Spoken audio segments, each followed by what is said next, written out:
더불어민주당은 이재명 정치 공동체의 범죄 비호, 인계 철선을 거두고 이재명 사당에서 공당으로 돌아와야 합니다. 이재명 더불어민주당 대표가 성남 시민이 준 임무를 배신하여 대장동을 설계하고 대장동을 인허가했다는 국민적 의혹이 희대의 부패 막장 드라마로 밝혀지고 있습니다. 정진상 민주당 대표실 정무조정실장은 대장동 사업의 민간업자 참여 허용, 초과이익 환수조항 삭제, 제1공단 분리개발 등 고비마다 대장동 일당의 배를 불리고 성남시의 불이익으로 돌아간 7건의 주요 인허가 문건을 결재했습니다. 당연히 그 최종 승인권자는 당시 성남시장이었던 이재명 대표입니다. 남욱 변호사는 어제 대장동 재판법정에서 2015년부터 천화동인 1호는 이재명 시장실 지분이라고 알고 있었다라며 2014년 성남시장 선거 당시엔 이재명 시장 측에 최소 4억 원이 전달됐다고 증언했다고 합니다.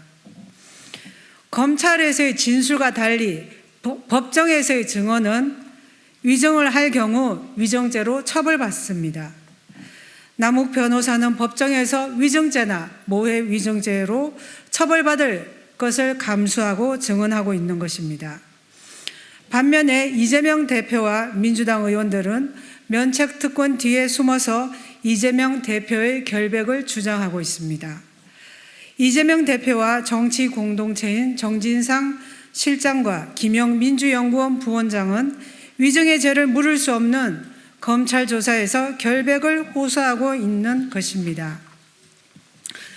정 실장은 과거 국가보안법 위반 사건 및 사기 사건 등에 연루됐을 때 수년간 소재 불명으로 기소 중지된 사실이 있다고 합니다.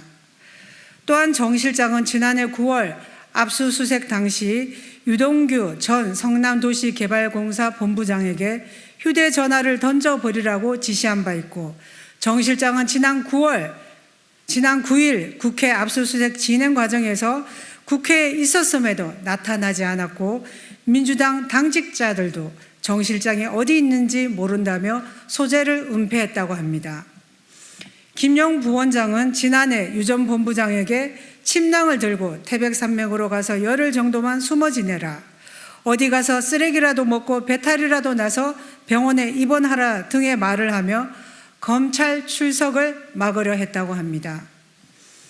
이재명 대표의 성남시장 시절부터 수행과 의전을 맡았던 조폭과 연계된 폭력 전과자 김모 씨가 최근 내부 공고도 없이 민주당 국장급 당직자로 채용된 것으로 어제 확인됐다고 합니다.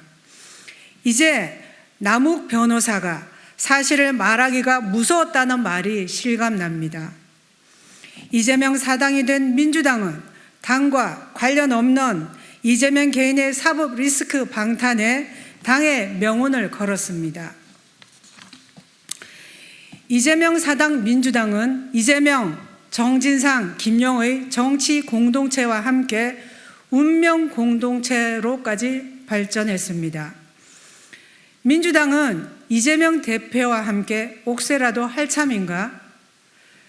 이쯤 되면 사민성호가 아니라 국민성호라고 말해야 하는 상황까지 왔습니다.